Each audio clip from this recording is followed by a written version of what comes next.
role sa kapatiran? Since alam mong papaluin ka dito. Challenge para sa akin. Siguro lahat ng bagay naman na pwedeng trabaho.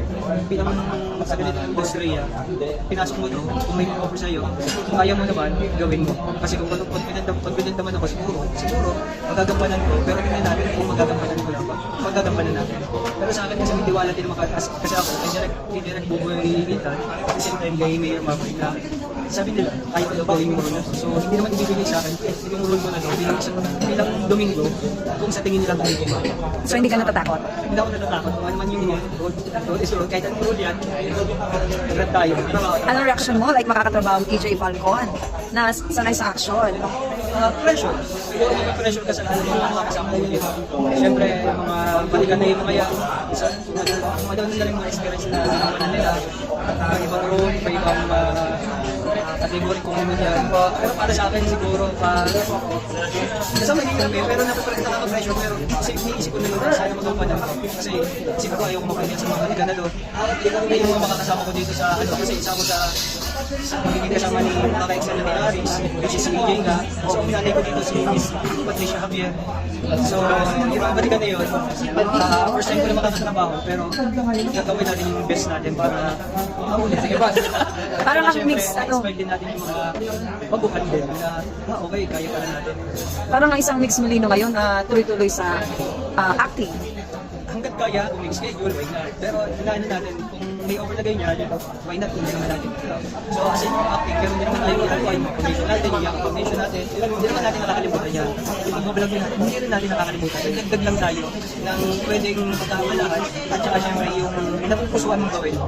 Balik naman din tayo sa ganito gawain. Kasi sobrang tagal na rin tayo na medyo hindi naging active sa mga ganyan kasi syempre may mga kakataon na nangyari personal sa buhay natin. So this time, bakit pa natin matatagalin kung pwede naman natin gawin ganyan? So, alam ko nagli-lead role ka na, di ba? Anong update doon sa OFW movie? Yung sa coming ko, soon makakalabas na rin po yan. Naghahanap po tayo ng... Tapos na ba na shoot? Tapos na yung shoot? Tatapusin pa lang natin. Hanapin po natin mga schedule kasi may mga gagawin pa po tayo mga scene. Yan. At the same time, ayun, may paparating po tayong mapapanood na rin po this coming March 25.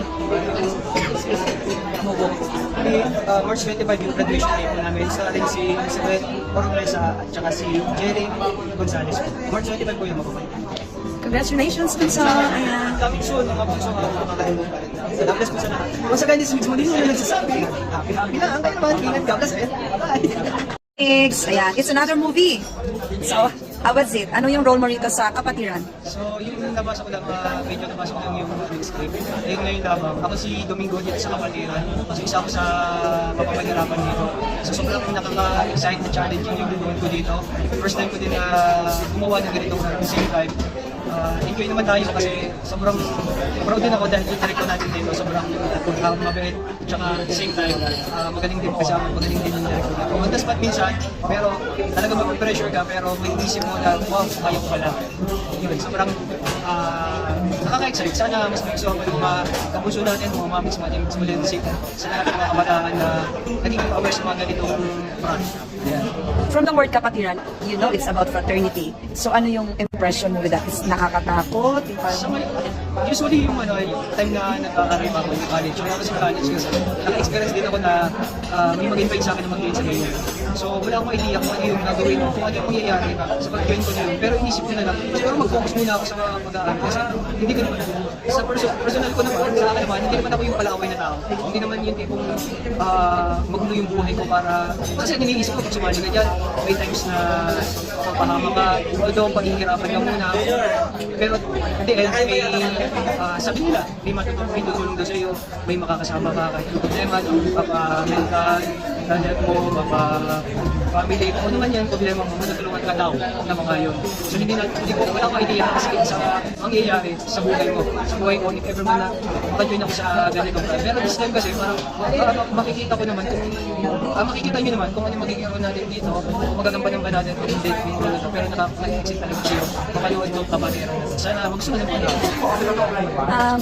Bunso, nung nag-aaral ka, hindi ka na-encourage? Nakatanggi ka? Siguro kasi sa experience ko sa buhay, sa nangyayari sa buhay namin. Sige, ayoko nang bigyan pa ng medyo komplikado yung buhay ko, komplikado yung buhay namin. Siyempre, papasok ko yun.